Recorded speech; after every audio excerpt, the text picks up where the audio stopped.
Are gingers black?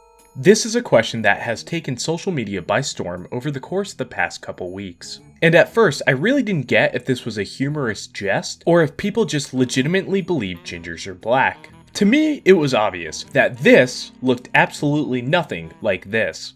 However, I started to really think about it and realized maybe there's some merit to this statement. Because, after all, a black woman is speaking on the matter and I need to shut up and listen. I just need to remind y'all again, everyone who is ginger, who has red hair, those are black people. All gingers are black people. If they have red hair, they are black. You see a white man with red hair, that's a black man. You see a white woman with red hair, that's a black woman. Gingers are black. All gingers. After listening to the wise words of Miss Shaniqua Brown here, I couldn't help but think maybe my thinking was way too linear, and maybe, just maybe, gingers were kings and shit. Today, I am going to examine this narrative, and we will put the debate to bed once and for all if gingers are really black or not.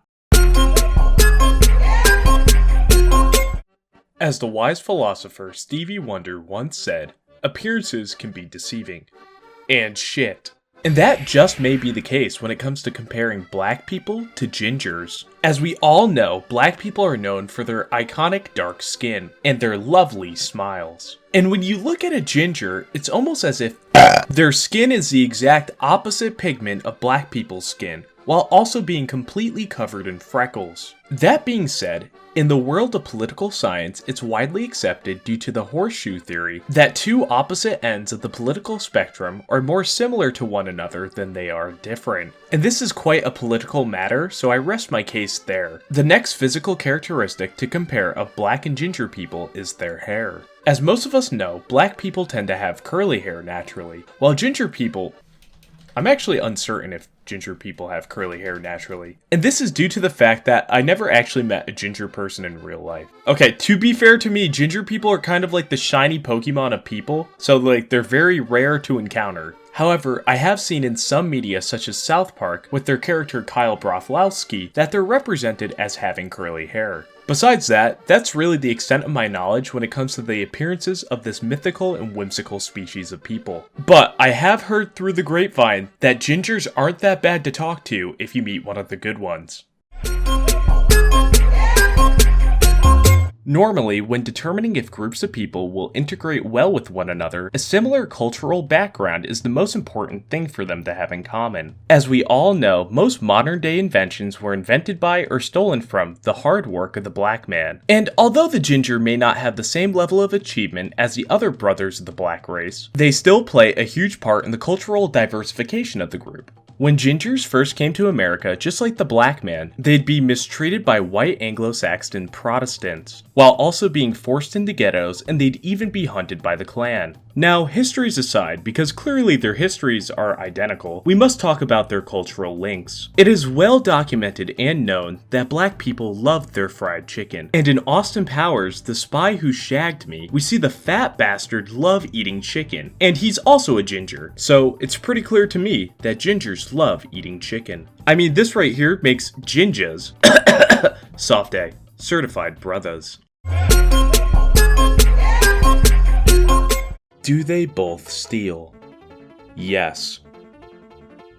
Both their women have stolen my heart. Aww. And from my wallet. What? No, that wasn't a racist joke. That was meant as like a woman joke. I just meant like they're both women, so obviously they suck money out of you. Do they both dance? I mean, black people are known for their swagalicious dance moves, like the Quan and the Whip and Nae Nae, while gingers have the Irish jig.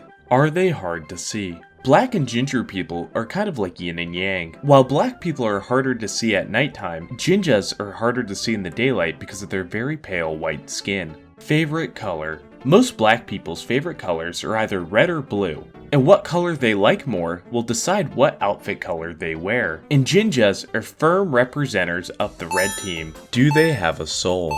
People always make jokes about ginjas not having souls. However, if gingers really are black, they'll own Soul Food, Soul Music, and Soul Train.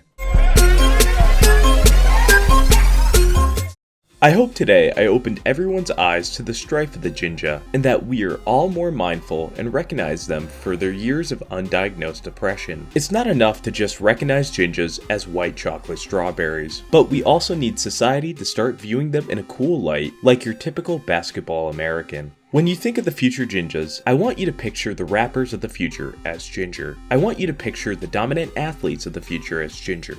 And I want you to picture the husband of the 300-pound white woman at the supermarket as a Ginga. Recognition of a problem is not a solution to it. However, it is baby steps to fixing a broken system. With all that being said, if you're still not convinced that the Ginga's a true brother, I want you to rearrange the word ginger and see what other words you can find within it.